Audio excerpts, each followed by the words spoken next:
इसलिए इस तलाशी अभियान में 20,000 जवान शामिल हैं, खोजी कुत्ते शामिल हैं, हेलीकॉप्टर और ड्रोन भी शामिल हैं। हमला करने के बाद भले ही आतंकी भागने में कामयाब रहे हों, लेकिन सेना का ट्रैक रिकॉर्ड बताता है इन आतंकियों को ढूंढा भी जाता है और ढेर भी किया जाता है। आतंकियों के इस हमले में 5 जवान शहीद हुए हैं। इस हमले में 7 आतंकियों के होने की खबर सामने आई है और ये कश्मीर में ही घने जंगलों में छिपे हुए हैं। तो चलिए मैं आपको बताता हूं कि आतंकियों से निपटने का सेना का रिकॉर्ड क्या कहता है। सेना का रिकॉर्ड देखें तो पता चलता है कि 2023 में आतंकी हमलों में 31 जवान शहीद हुए और इन हमलों में सेना के हाथों 172 आतंकवादी मारे गए। इस हिसाब से अगर देखा जाए तो एक जवान के बदले 6 आतंकवादी मारे जा चुके हैं। पहले इस हमले के पीछे की वजह जान लीजिए, उसके बाद बताऊंगा आगे का ट्रैक रिकॉर्ड। सूत्रों के हवाले से खबर ऐसी है कि भारत में होने वाली G20 बैठक को रोकने के लिए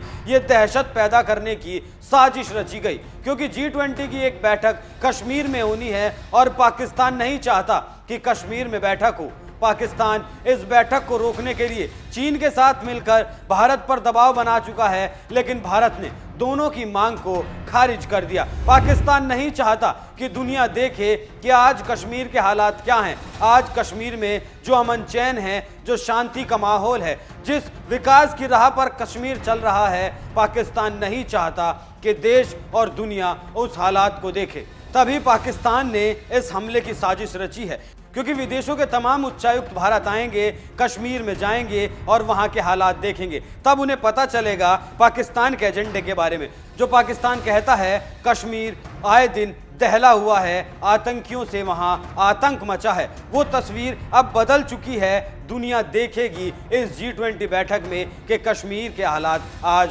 बदल चुके हैं। और उसके बाद इस हमले का G20 तो एक कारण है ही, और साथ ही साथ इस हमले का एक कारण बताया जा रहा है अतीक की हत्या। दोनों मामलों की खींच निकालने के लिए पाकिस्तान ने यह कायराना हमला किया है। बीते कुछ दिनों से कश्मीर में ऑपरेशन ऑल आउट चल रहा है और इस ऑपरेशन की कमान राष्ट्रीय राइफल्स के हाथ में है और जो जवान शहीद हुए हैं वो भी राष्ट्रीय राइफल्स के ही जवान थे। अब समझिए सेना कैसे आतंकवाद का खात्मा कर रही है। पिछले साल आतंकी हमलों में 31 जवान शहीद हुए थे, जबकि सेना और सुरक्षा बलों ने 172 आतंकवादियों को इनके बदले मार गिराया था। इस हिसाब से हर एक जवान की शहादत पर औसतन 6 आतंकवादियों को ढेर किया गया। पहले औसत कम हुआ करता था, लेकिन धारा 370 हटने के बाद से ये औसत बढ़ा है। 2019 की अगर बात की जाए तो इस साल 80 जवान शहीद हुए थे और इन जवानों के बदले 157 आतंकवादियों को ढेर किया गया था। मतलब एक जवान के बदले 2 आतंकवादी मारे गए थे। वहीं 2020 की अगर बात की जाए तो इस साल 62 जवान शहीद हुए और बदले में 221 आतंकवादियों को ढेर किया गया। यहाँ औसत होता है 3 से कुछ ज्यादा का। 2021 के आंकड़ों की अगर बात की जाए तो इस साल 43 जवानों को शहादत देनी पड़ी और इन शहादत के बदले सेना ने 182 आतंकवादियों को ढेर किया था। यहाँ औसत 4 से ज्यादा है और 2022 का औसत है 6 जवान। पहले के कश्मीर और आज के कश्मीर की अगर तुलना की जाए तो आज कश्मीर में आतंकी हमलों में कमी आई है और वो कमी बहुत ज्यादा हद तक आई है, क्योंकि कश्मीर में आतंकवाद का ये दौर शुरू होता है 1986 में। इसके बाद से हर साल हजारों आतंकी हमले कश्मीर में होते आए हैं, लेकिन 2008 के बाद से ही आतंकी घटनाओं में कमी आने लगी थी। अगर देखा जाए तो 2013 से 2022 के बीच 10 सालों में 3187 आतंकी हमले हुए थे, जबकि इससे पहले 10 सालों में यानी कि 2003 से 2012 के बीच करीब 12,000 आतंकी हमले हुए थे। और 10 साल पीछे जाएं यानी 1993 से 2002 के बीच की अगर बात की जाए तो इस दौरान 43,000 से ज्यादा आतंकी हमले हुए थे। कुल मिलाकर अगर देखा जाए तो 1990 से 2022 के बीच जम्मू कश्मीर में कुल 71,982 आतंकी हमले हुए हैं। इन हमलों में 13,885 आम नागरिकों की मौत हुई है, जबकि सुरक्षा बलों की अगर बात की जाए तो 5,433 जवानों इसमें शहीद हुए हैं। इसी दौरान सुरक्षा बलों ने 25,487 आतंकवादियों को ठिकाने लगाया है। अगर 30 साल का औसत निकाला जाए तो एक जवान की शहादत के बदले सुरक्षा बलों ने 5 आतंकवादियों को ढेर किया है। असल में कश्मीर ऐसा नहीं था जैसा फिलहाल हो चुका है। ये मौत का तांडव का दौर शुरू हुआ था 1986 के दौरान, जब राजीव गांधी ने जम्मू कश्मीर की गुलाम मोहम्मद की सरकार को बर्खास्त कर दिया था। उसके एक साल बाद विधानसभा चुनाव हुए और सब कुछ बदल गया। 1987 के विधानसभा चुनाव से पहले जमात इस्लामी और इत्तेहाद उल मुसलमीन जैसी अलगाववादी पार्टियां एक हुई और मुस्लिम यूनाइटेड फ्रंट बनाया।